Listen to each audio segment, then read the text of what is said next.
Hey, today on the show, our guest is Lisa Troyano Ascolese. She's a broker owner, she's a podcast host, she's a top producer, she's a speaker, she's a total superstar in Hoboken as well as in Jersey City. She has two offices there. They service New Jersey. But let me tell you more about Lisa because she's really an amazing guest that we are able to have on the show. So Lisa describes herself as a serial entrepreneur. She is the sole owner, licensed partner, and broker of record for Engel and Volker's Hoboken and Jersey City real estate brokerages, as well as the My Hoboken real estate team leader. She recently released the first to market mobile staging app called Restaged with the hopes of helping with the planet's rising furniture waste issue. She's a podcast host, a public speaker, and a decorated award-winning entrepreneur. Lisa thrives in purpose searching and business creation. With a Bachelor of Science in Marketing and Management from Siena College and a partial MBA studies, Lisa has risen in multiple organizations before leaving corporate America and following her dreams of working for herself. She began a career in real estate over 10 years ago, utilizing her strong background in online advertising sales and marketing for several Fortune 500 companies to sell some of New Jersey's most prestigious properties. Her clientele has included professional athletes, prominent members of the entertainment industry, among other high net worth individuals. She's known for her unbridled enthusiasm, unique marketing techniques, and knowledge of the real estate market as a whole. Lisa continues to win awards for both real estate and entrepreneurship. To see all of the super cool things Lisa is up to, please check her website, which is ltaendeavors.com. Literally everything she does is on there. But also, I want you to follow her on Instagram, My Hoboken. So it's like My Hoboken, but Home instead. We'll have a link to that as well in the show notes. Also, subscribe to her podcast, which is called Breakfast with Brokers, which she does weekly, and she interviews agents and basically talks about the market. Lisa, welcome to the show. Hi, thanks for that intro. That was awesome. You do a lot of things. I do a lot of Very things. impressive. Yeah, We I'm exhausted. Lisa, yeah. Well, yes, I can appreciate that. We have one brokerage here. You have two brokerages. I can't even imagine doing two. We have one with just under 800 agents, and that is keeping us very busy. Yeah. But the idea of having two, that just makes my head spin. But you not only are doing that, you're also hosting a show. You also an entrepreneur, you're a speaker. You do it all. And most importantly, you develop agents. I want to talk about this because one of the most important or impressive things I saw from you is that not only did you purchase Engel and Volker's and you opened these two offices, but you also tripled the production of those offices. And let's be honest, that is not easy to do. And Engel and Volker's is already an amazing brand. We have them here in Chicago, clearly a name that people respect and admire, certainly one of the white glove firms. But to triple the production of any office, regardless of the name that's on the sign out front, is, I mean, I would love to triple our agents' production. So tell me what you're doing or what you did, because I think our show is all about agent development. So tell us how you think. Well, before we get to that, I'm so sorry. I got to go with my first question. We will get to agent development second. Sorry. Tell us how you got in the industry. Yeah, so actually ties well into your second question. So I was in online advertising sales in Manhattan, working for several Fortune 500 companies, and I worked for an incredible man who had an open door policy. So I literally sat next to the CEO of the company in this giant loft. There were no doors. It was just, he had this great open air policy, basically come in, pitch me whatever idea you might have, and I'll critique it. I'll give you my feedback. He was like, he was a serial entrepreneur and just off the charts. Brilliant. And I had this idea for like an event planning company, and I went to him. And I remember sitting across the table from him, and he's going through my business plan. I'm like, what did I just do? I just gave my boss my exit strategy. Like, this is the dumbest idea. I fell right into it. And like, he closes it up and he was like, what's the problem? It's great. And I was like, well, I have a job here. And he's like, I'm laying off half the company tomorrow. No, you're never safe when you work for someone else. And I was like, that's true. What? And he flat out said, I loved his honesty. He flat out was like, you don't make enough money. I'm not laying you off. but half the company will not be here tomorrow. And I Yeah. was like, Well, and wow. it's an important thing, by the way, to realize that if you are for people that do have corporate jobs or maybe are thinking about getting into real estate, I was one of those people who was very highly compensated at a tech firm prior to this. I had just gotten a perfect review, I had gotten a raise, and then I got laid off a week later, even Yep. though all signs pointed to I am doing great. But because I was so highly compensated, I was very easily they could get rid of me pretty easily. Yep. So that's a really strong point. Yeah, and when I went on to go through like 6 or 7 rounds of layoffs, and then finally they closed my division of the company, and I was out on the street. They had no money left. They didn't give me any severance. And I remember being like, I'm gonna just get my at the time, my late mother was a realtor. And I was like, I'm just gonna get my real estate license. All of my friends were moving to Hoboken. I'll do a couple rentals and it'll pad the bills. And Sure. I remember jumping into it with I had the event planning company that I was starting and kind of started doing time, and I had to make a decision worth my time. And I kids one side or $1 million condos on the other. And I was like, I'm going to the condos. So I closed my company and I started time as a mom and pop company. Eventually bought the remaining owner out, and here we are. So real estate, yay! Unbelievable. It's amazing. It is. It's funny how people get into this business and then some, ultimately become, broker owners. So let's talk a little bit about agent development. As I was getting to at the beginning and realized I hadn't properly sort of gotten your story. Yeah, yeah, So how do you think about training? And again, Engel and Volkers is really a brand, at least here in Chicago, and I'm guessing in most parts of the country where it's I don't know that there's a lot of brand new agents who join Engel and Volkers. I know it's a lot of like, hey, once you get to a certain level, that's a place. And again, maybe they do train new agents as well. But regardless, as a broker owner, you are always wanting your agents to do better production, more production, and of course, you're there to guide them. So, sure. how do you think about that? And tell us like kind of what you're talking to your agents about right now as 2024 just started. We had a tough year last year, at least here in Chicago. I know we did. Probably you guys dealt with the same high interest rates and low Yeah, inventory that everywhere yeah. else did. Mhm. So how are you thinking about this year? I'm cautiously optimistic. If you asked me that question, I think 3 months ago, I would have told you batten the hatches and grab your helmets and that's it. But I have to tell you, I think I mean our market's a little resilient in that regard. Like we're 5 minutes outside Manhattan. You can get into Manhattan Right. from Hoboken in 4 different ways, like train, bus, boat, Uber. We're right across the river. So for us, we always bounce back a little bit quick, and we're about 9 months out of Manhattan's market. So or 9-month lag, I should say, for Manhattan's Sure. market. So we have a nice like people are always moving in and moving out, moving in, moving out. So there's always like a decent amount of transactions for us. That being said, when we closed last year, there were 53 properties on the market for 60,000 people. And there's Ooh, 1,011 realtors that identify as Hoboken as their market. So right. the math is just not mathing. So it's it's one of those situations where I think we're gonna continue to see low inventory. Anything that comes on the market gobbled up with multiple offers over asking. And I think the low inventory is really what's keeping us going and keeping that steady. But a lot of parts of like we service North Jersey, a little bit of West, and we serve South Jersey as well. Not all those markets, but certain pockets of those markets. And, we're seeing it across the board. So I think as long as demand remains that high, we will continue to have, a healthy situation.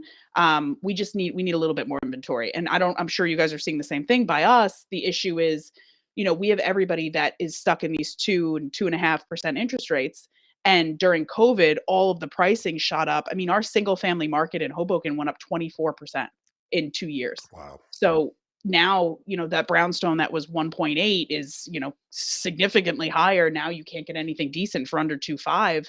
And, again, the math isn't mathing. It's like people are like, well, I'm just going to stay in my condo until these rates come down. So I think if we just see a 5, if we just see 5,999,999, like just a 5, I think we would have like a wild spring. But I don't know. I mean, now they're No, talking yeah, about no one has the crystal ball. It's funny. I hear everyone's got their own number whether it comes to rates. I hear 6.3. Mhm. Obviously, 5.9 would be amazing. We Yeah. don't know. I'm actually going to see Lawrence Yoon, who's the NAR chief economist, and next week. I'm just lucky enough that he's in Chicago because Wow. NAR is here.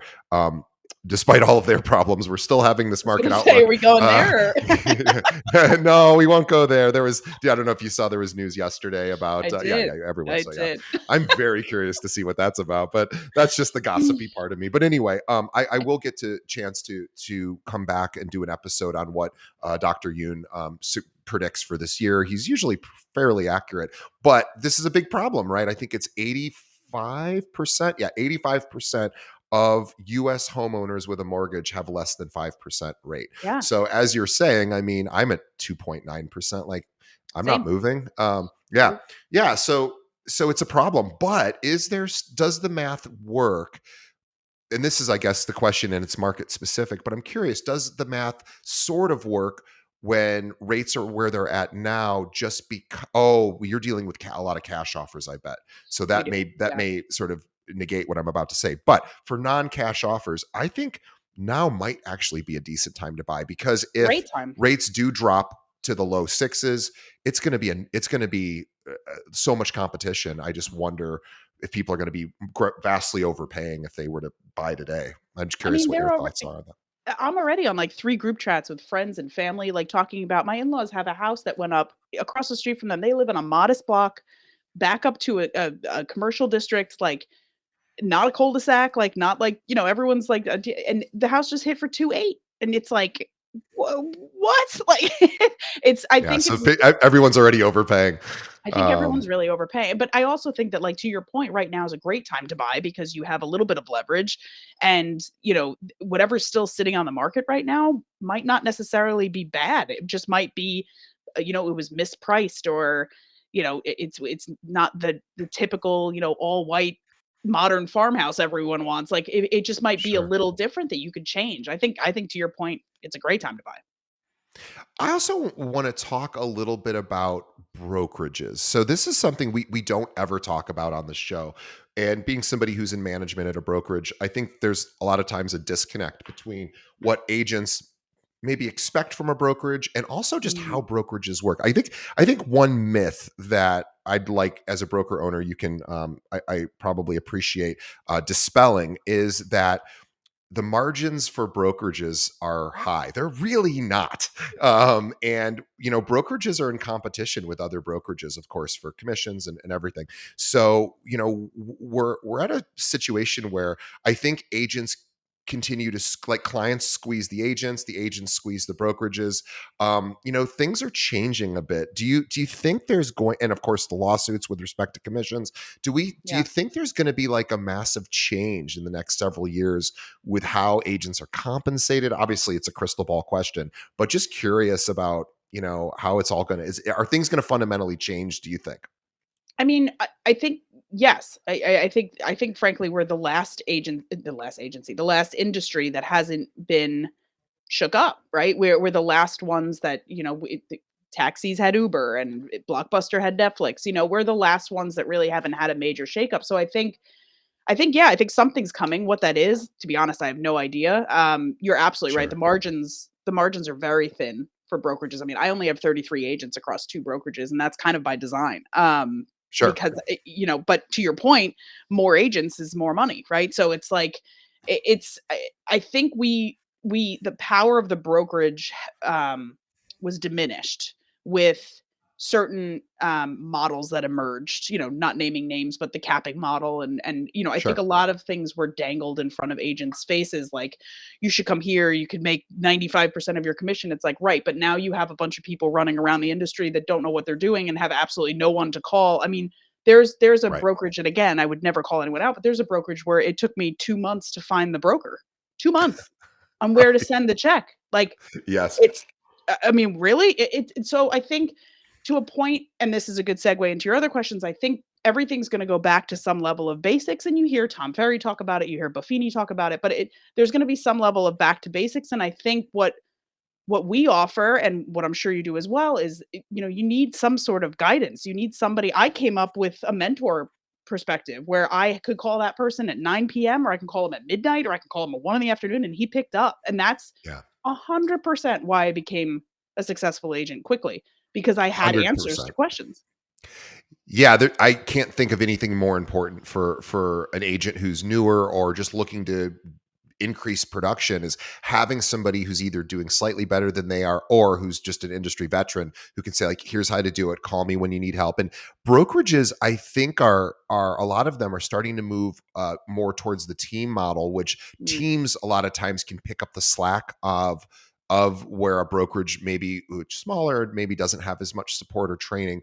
I'm seeing that a lot happen here in our market here. We're seeing a lot of brokerages step away from training and kind of mm, put that on the laps of the team leaders. So that's kind of interesting. But again, there's quality control issues with that, I'm sure. right. Depends on the team, of course. But the idea of just having a mentor is so critical. We are actually finally putting a true mentorship program together this year at our Right. brokerage. It's taken us a long time, and it's really tricky, as you know. Mentorship programs are tricky because Yeah. you don't want to give your agent that just joined you a bad experience. At the same Mhm. time, you're putting a lot of trust into the whoever the mentor is, and at the same time, you have to figure out how you're constantly communicating with both to make sure that everybody's happy and getting what they need. And of course, but that's what a brokerage should be doing. That's Right. literally part of the job if that's something they offer. Or if they don't offer that, they should have, hey, if you call between this time and this time, you're going to get one of us on the phone. We're here to help you. We're here to help. But not every brokerage is like that. I will say this to anyone listening: if you are somebody who is calling and you don't get good responses, this is the year to maybe explore other options, see what other Mhm. firms offer, because mentorship, support, training, these are the things that you are paying for your brokerage. Please, please, please take advantage of them. Yes, if you're going to a firm that doesn't have these things, but they offer you like the highest commissions, okay, fine. You get that that's a trade off. But really understand that there are other solutions out there. And maybe it makes sense to earn less commission if you're getting better, of course, better training and support. What are you encouraging your talk about fundamentals? What are you encouraging your agents to do this year just to sort of stay busy? We can't control the interest Mm. rates or the market inventory, but we can control our actions. So just curious on what you're seeing successful agents do right now. Yeah, I mean, I think we're actually approaching it from like a three-prong approach. So basically, we're looking at the people that actually have to move. So I'm encouraging them to develop relationships with, attorneys that might handle trust and estate work, attorneys that might handle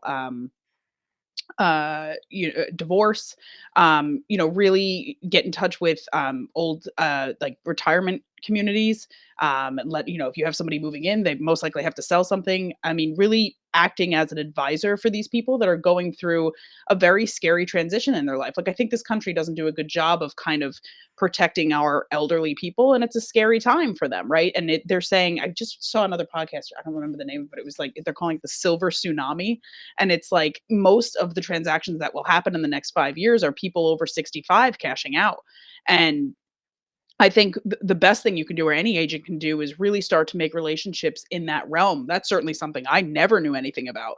And now I have wonderful relationships with divorce attorneys and trust and estates attorneys and, that sort of thing. I think that's going to be key going forward because so many of those baby boomers are cashing out in the next couple of years. Oh yeah, great, great point, Lisa. So everyone listening, if you do not have relationships with divorce attorneys, estate planning attorneys, accountants, financial advisors, these are all people that deal with a lot of times someone's entire net worth, and so they understand the situation. Somebody is having a life event change or inheriting a bunch of money, maybe from a parent who is passed away. Baby boomers are going to be transferring a trillions of dollars down Mhm. to over the next handful of years to their siblings, or sorry, their offspring.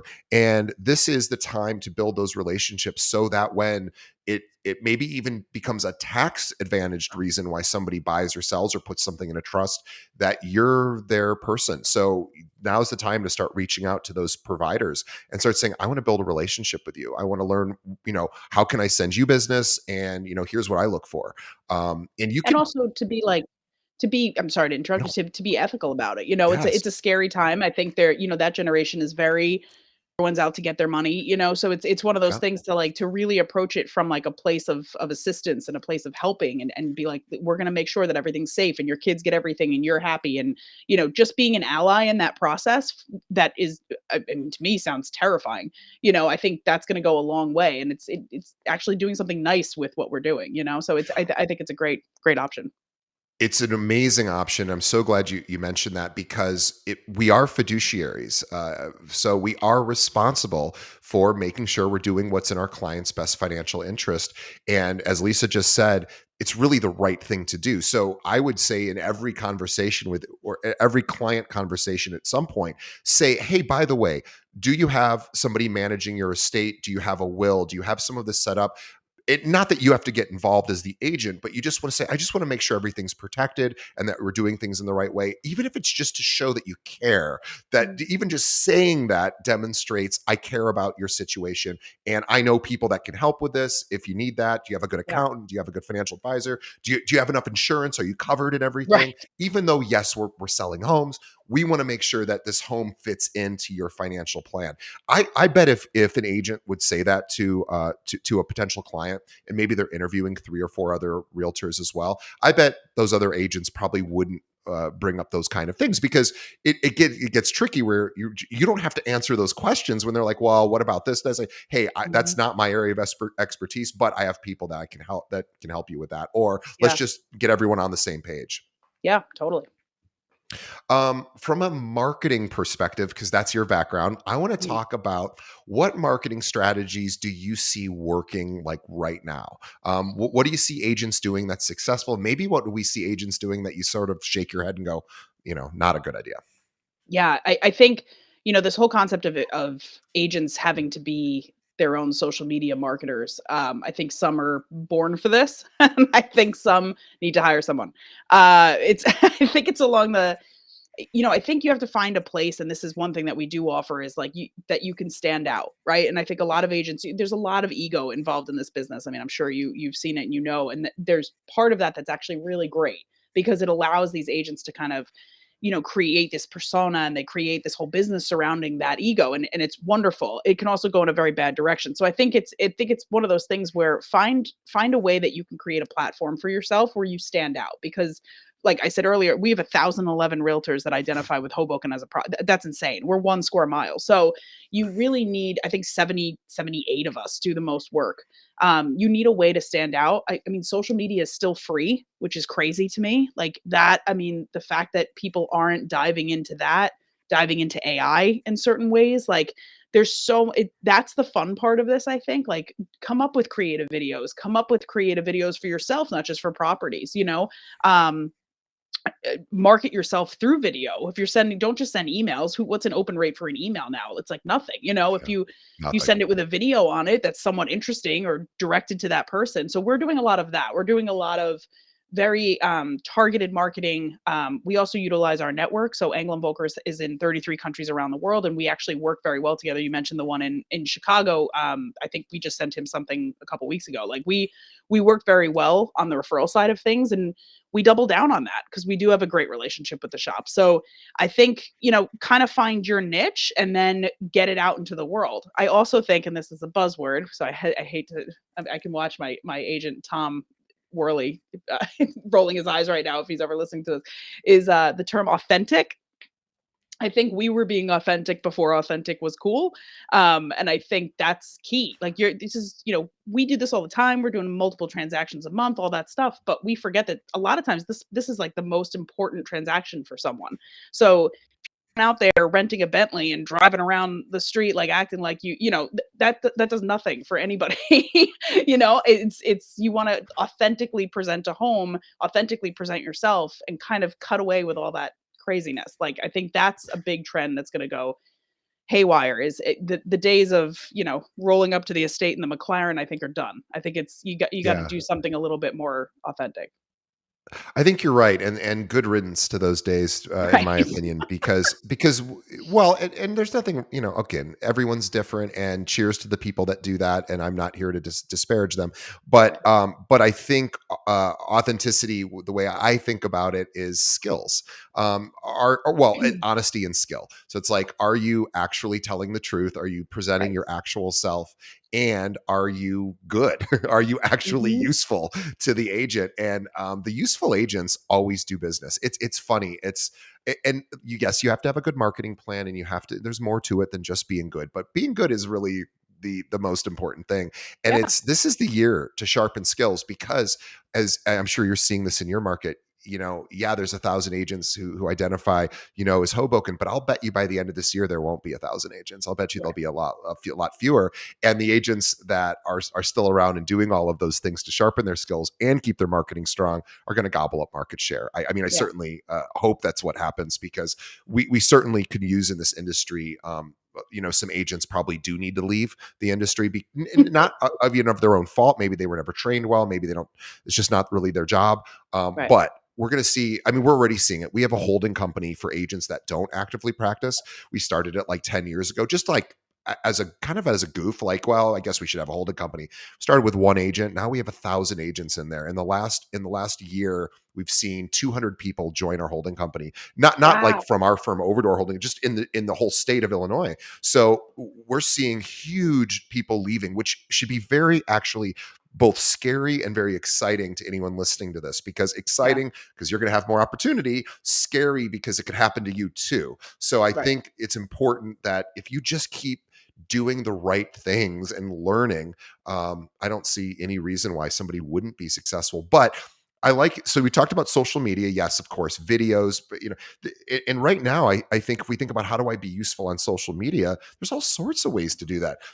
Pick a micro market, some sort of geographic area, and do videos about that area and Yeah. highlight the restaurants I mean, you could do all sorts of fun things that are really useful to the community. And then you could then go into those like restaurants, say, hey, I just made a video about you guys here. I just wanted to let you know I'm going to tag you. You guys, if you want to send it out, that'd be great too. And there's all sorts of ways to get Yeah. immersed in the community. But I think that's going to be the key, is getting back to those basics of getting involved in the community, learning your skills.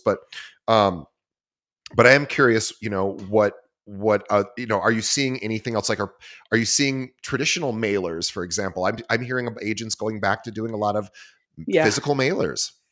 To me, the mailer thing, I've never got it. I'll never be a proponent of it. I know there's success with it. I know you have to do it like 45 times upside Yeah. down, hanging from a lock of hair. I don't know. Everybody talks about it like it's the God's gift to our business.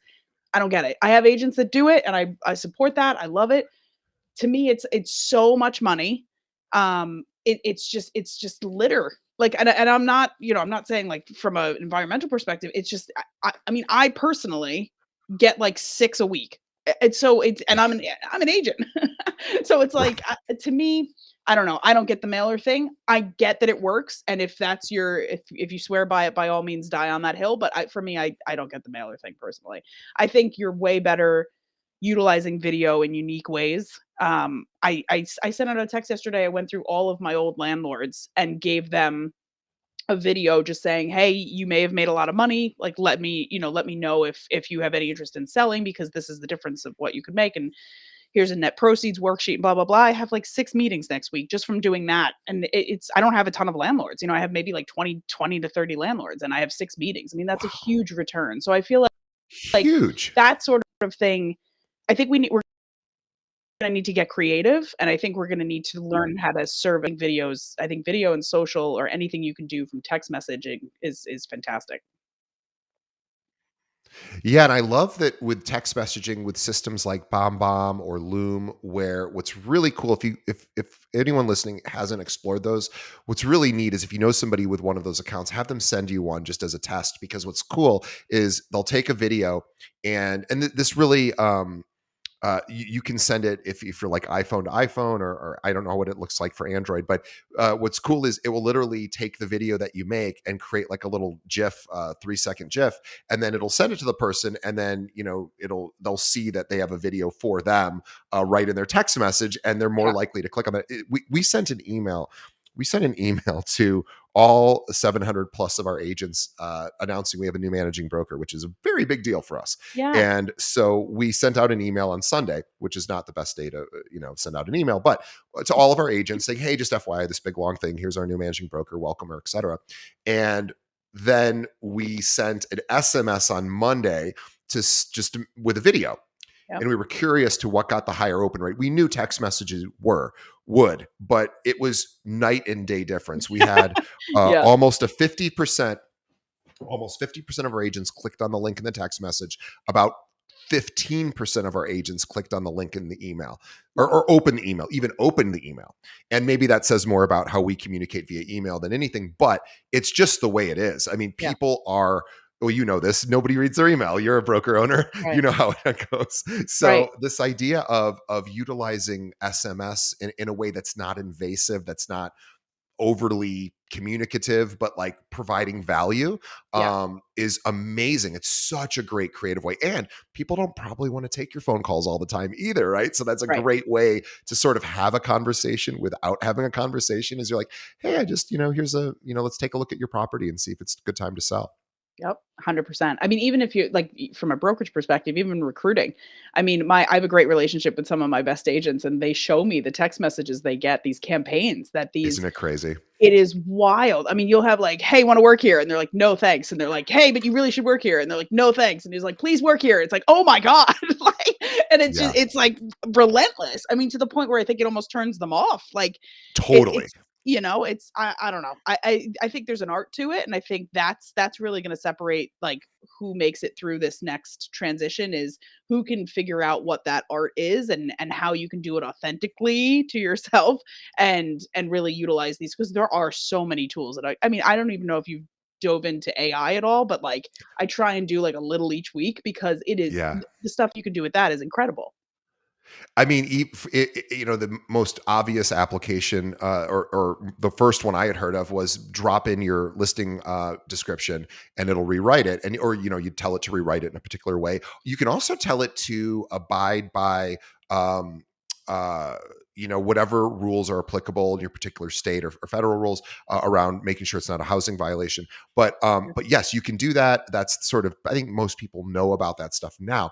But what if you were like, I don't have anything to do for the next 2 days because I don't have any client appointments? You could literally ask ChatGPT, hey, I'm a realtor. I have the next 2 days free. And my goal is this. I want to, reach out to 10 new people or whatever. And please give me ideas about how to do that. It will literally give you ideas. Yeah. So you don't even have to come up with your own ideas anymore, which I think is so cool. And yeah, so utilize AI. I think of it as like, I don't remember if it's the Odyssey or whatever. There was the Oracle at Delphi. I think maybe for the Odyssey. But anyway, whatever. It's an old Greek mythology thing. But the Oracle at Delphi was this thing, you could ask anything for, and it would tell you the answer. I feel Yeah. like ChatGPT is our version of that. It's not perfect, but it can do a lot of cool things. So you start talking to it, Yeah. and start asking it questions and asking for help. Like, hey, help me market this property. There's something really cool you can do that I'll mention real quick. I just learned about this. You can put in, I did this for myself because I wanted to see. The building I live in is only 3 years old. It's a brand new development or newish. And so I said, I wonder what ChatGPT, which I don't even use the paid version. I have like the free version, Yeah. which Yeah. only goes back to like 2020 or something. So it scours the web, but it only scours it, I think, through like 2020. I don't think there's anything more current than that in its database, although I may be wrong. Anyway, I said, I wonder what ChatGPT knows about my condo unit or my building. And I Ooh. said, hey, I live at this address. Tell me everything you know about it, which I was just interested to see. It knew what kind of countertops I had. It knew Wow. the pricing. Oh, it was wild Oh, because I what like it that. did, it had probably scraped the website that was for my building when building was selling units, or I don't know where it grabbed the data from. It didn't say, Right. or maybe it did, but I didn't look. But regardless, it knew everything. And I thought, if I was an agent practicing, I would put this in before every listing, Yep. because maybe there'll be some fun little facts and things to know about the property that you would never know, or maybe even a listing agent doesn't know. Yep. And you'll just learn. It knew when it was built. It just knew everything. It knew what the average price points were. It was so cool. So Yeah. if you should do that before every listing, just to find, and if there's nothing if it doesn't know anything about the property, I would say, well, tell me some cool things about the neighborhood that maybe a prospective buyer would want to know. Like, where's the cool restaurants, where, Right. whatever. It could be anything. So yeah, AI, Yeah, it's very absolutely. cool. It's very cool. It's very scary, but it's very cool. What do you think what do we think about commissions? Now, I know New York, New Mm. Jersey, you guys have a very unique market there, but do we think agent commissions are going to change? Do we think, are you seeing a trend where listing commissions are coming down, going up, staying the same? Just curious. I mean, what I'm seeing, or what I ended up finding out, we started to see where that buyers agents were only getting 2%. So usually in our market, it's a 5 or 6% listing, and we usually split it in half, 2.5 to the listing Yeah, agent, 2.5 to same here. cooperating brokers. What I started to see was more and more 2% listings. And it coincided Hmm. around the time that all these lawsuits happened. Ah, Which don't even get me started on those. But so I was like, oh, maybe it's a reflection of that. Maybe people aren't willing to give it out. No, when you actually looked at the HUDs and the closing disclosures, you were seeing that this listing agent was keeping 3 and only giving out 2. So I yeah. think there's going to be a little bit. I think listing agents are probably going to have a little bit more control over where that distribution lies. And we started doing it here for some properties because, to be honest, there was so much, like, tumultuous, like, fighting over deals. I don't It was a post-COVID thing. I don't know if everybody was just inside for too long. I don't know what happened, but, like, it was, like, 2 months ago, I spent the entire day arguing over a refrigerator. This guy just took his Sub-Zero refrigerator and just rolled it out the door. I was like, "You c it's not like $100 refrigerator, it's a $10,000 item, like, we have a problem here." Yeah, He's like, "Sue me." Like, yeah. it's so, like, contentious.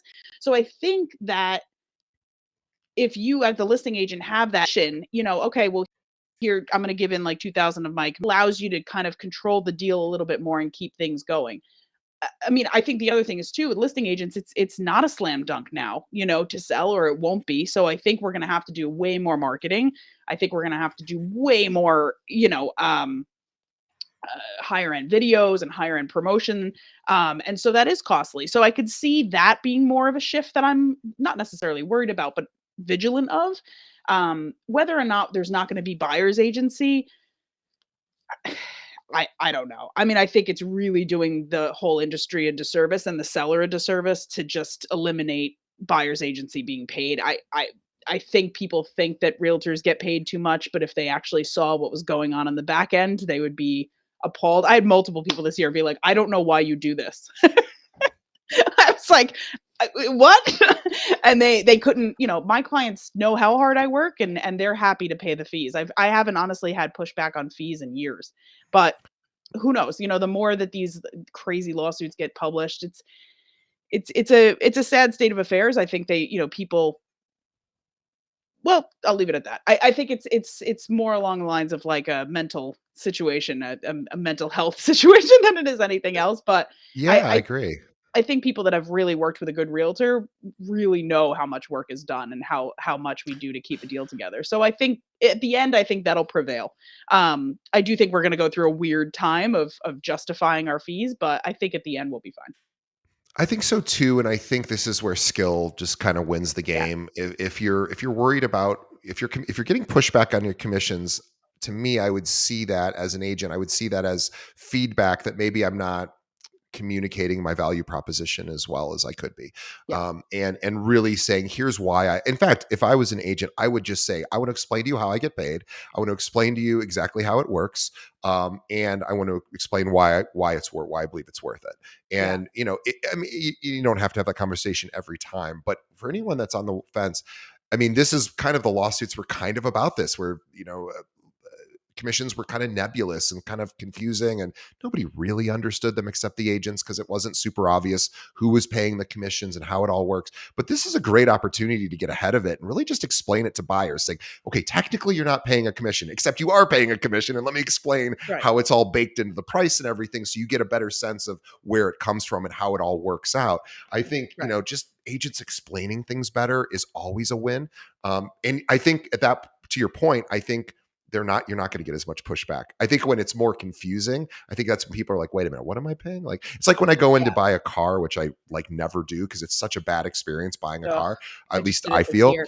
It's awful. Yeah, you always feel like you're getting ripped off. Like Yeah. nobody ever is like, here's what I'm going to make if I sell you this car. Like I'm happy to say if somebody's like, hey, I make $400 each time I sell a car. I need Sure. to up this by $400 so I can make a like I get it. Like Yeah. we can have that conversation. I'm not a monster, but if I feel like you're ripping me off, now I don't trust you. Or if I Yep. feel like I don't know the real story, now I'm like, well, now I don't know who to believe. Yeah. So I think with realtors, thankfully we are not car. There's nothing wrong with car salesmen. I love good car salesmen, but we know that the stigma in that industry is, I think I'm getting ripped off. I don't know. So we don't want that, that same stigma here. And I think a lot of it's just explain. Tell everybody how it works. There's no secrets anyway. I mean, it's not anything Well, to that's be the thing. I think embarrassed about. who isn't looking at the HUD and notice that, like, I don't know, you know Yeah. what I mean? Like, obviously we're a massive line item, but it's also like, like what I started to do now is literally lay out before I start working with someone exactly what's going to happen the entire Yeah. transaction and exactly what we're going to do for you on each side. And I've like I said, I've never had anyone push back ever. I love that. I shouldn't say Yeah. ever. The past like 3 or 4 years when it's really Sure. been a question, you know. But to your point, So yeah, it's all transparency. I agree. And we should also mention, I didn't do a great job of this on this episode, but I do want to mention that Lisa, she owns two white glove brokerages in Jersey City and Hoboken, Engel and Volkers. If you don't know them, they're amazing. They're really, really at the top of the top of the mountain for these, high. They attract very high producers. They also develop people into high producers. It's just a good company. Thank you. So if you are in those areas and you're an agent, now again, a company like ours, we hire tons and tons of people. But Lisa's a little bit more. She and her team are very careful about who they bring on board because Yeah. they want to develop you, or they want to bring you on and find a solution for maybe an issue you're having at your current brokerage. So if you're like, I would like to work at a place like that, where, by the way, when Lisa came on board, she tripled production, that would be pretty cool if you're an agent. So how about checking out what Lisa has to offer? So Lisa, if there is an agent out there that's interested, and by the way, guys, I want to also talk about if you're a New York agent in just a second, but if somebody's thinking about maybe making a switch, Lisa, what's the best way they should reach out to learn about your brokerage? Yeah, I mean, you could reach out to me personally. It's info@myhomeboken.com. You could text me 201-213-2617. Or you could actually, I'm on social constantly. Obviously, like I said earlier, it's a big focus for us. So you could DM me at my home Boken. So myhomeboken.com. And then And if Go ahead. oh, sorry. Our brokerage account is at EV Hoboken JC. So you could do that one too. But either way, the other We'll one have gets. links to all that in the show notes. Thank you for that. And Thank also you. want to mention too that for agents that are in other parts of the country that have clients that maybe move to New York. I mean, Hoboken and Jersey City are really considered New York at this point. It's Yep. becomes, a very desirable area, regardless of what somebody's price points may be. Those are included in the sort of Manhattan sort of market. So if you have clients that are moving into New York, reach out to Lisa because her team focuses on the Jersey side. Do you guys do New York as well, or just the Jersey side? We have a great relationship with our New York office. So we can, and our Brooklyn offices. So we could help you, we could actually do like a 360 approach. We can give you some options in New Jersey that we think are comparable to New Ah. York. And then, we can send you to New York agents and they can handle it as well. So yeah, by all means, if I'm the starting point, that would be great. So call me. And if you're somebody where people from those areas move to, retire to, Mm. probably going somewhere further south and warmer. If you are in one of those markets where are fed from those areas, another good person to reach out to say, Yeah. hey, I bet you have people that are moving. Let's figure out a way to mutually benefit each other. So And reach out to Lisa over and her team. and overseas, I put 9 families overseas last year. 9. It's Wow. wild. Amazing. We have an overseas component, like, we always do a decent amount overseas. 9 is insane. That's incredible. Yeah. So reach out to Lisa. Also, I want you to subscribe to her podcast, which is Breakfast with Brokers. You can find it anywhere podcasts are served, and follow her on Instagram, on all the social platforms. My Home Boken. We'll have the link to that in the Thank show you. notes. Lisa, thank you so much for being on our show. We greatly appreciate your time. You're Yeah. amazing, a total superstar. Lisa is the person to watch. We'll have to have you on again because you have a virtual staging app as well that we Yes. didn't even get to, which is called Restage. Check that out; it's available on your app store. Restaged, it's a virtual staging app. That's hers. Check it out. Lisa, thank you so much on behalf of the audience. We appreciate Lisa for spending an hour with us, and on behalf of Lisa and myself, want to thank the audience for sticking around to the final minute of the episode. And also, please tell a friend. Think of one other realtor that could benefit from hearing this great conversation with Lisa. Send them a link to the show. You can find us everywhere. So, Lisa, thank you so much. We will see Thank everybody you. on the next episode. This is great. Thank you so much.